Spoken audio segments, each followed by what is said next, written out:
Inusisa sa Kamara ang umano'y sabuatan sa industriya ng bigas, kaya mataas pa rin po ang bentahan nito sa mga pamilihan. Itinanggi naman ng mga importer ang alegasyon na may kartel na nagmamanipula sa presyo ng bigas. May unang balita si Jonathan Andal.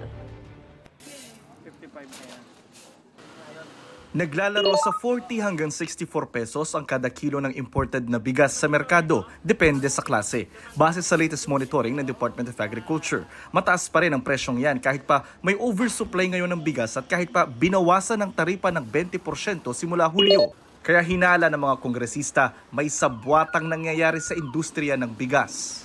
Ang mga bigas natin nasa bodega, hindi nilalabas. Kaya hindi bumababa yung presyo. Naapektuhan yung farmers, walang nangyari sa consumer kasi may sabwatan.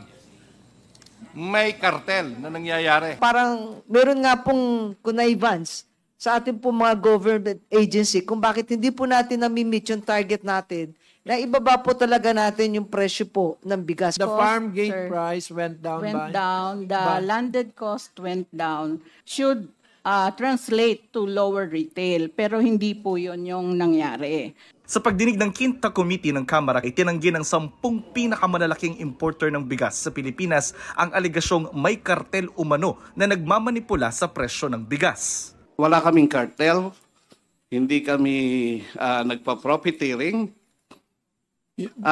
We're dictated by the market prices. Hindi kami nag-hoarding. Ang nabiblame kasi ngayon, ang naging spotlight kaming mga importer, where in fact, ang makikita natin problema sa retailer.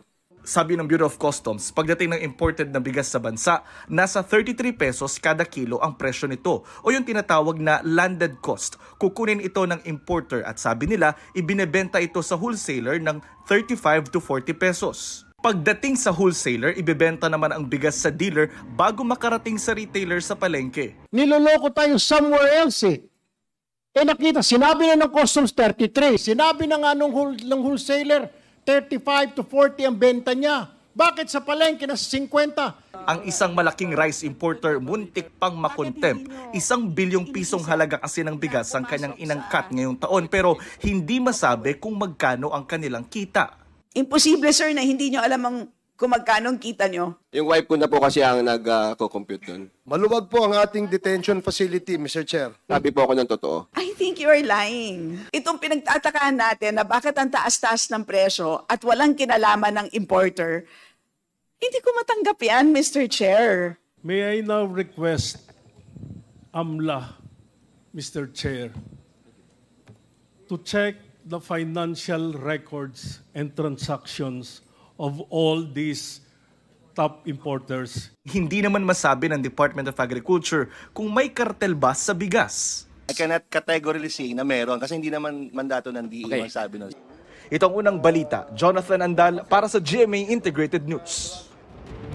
Gusto mo bang mauna sa mga balita? Mag-subscribe na sa GMA Integrated News sa YouTube at tumutok sa unang balita.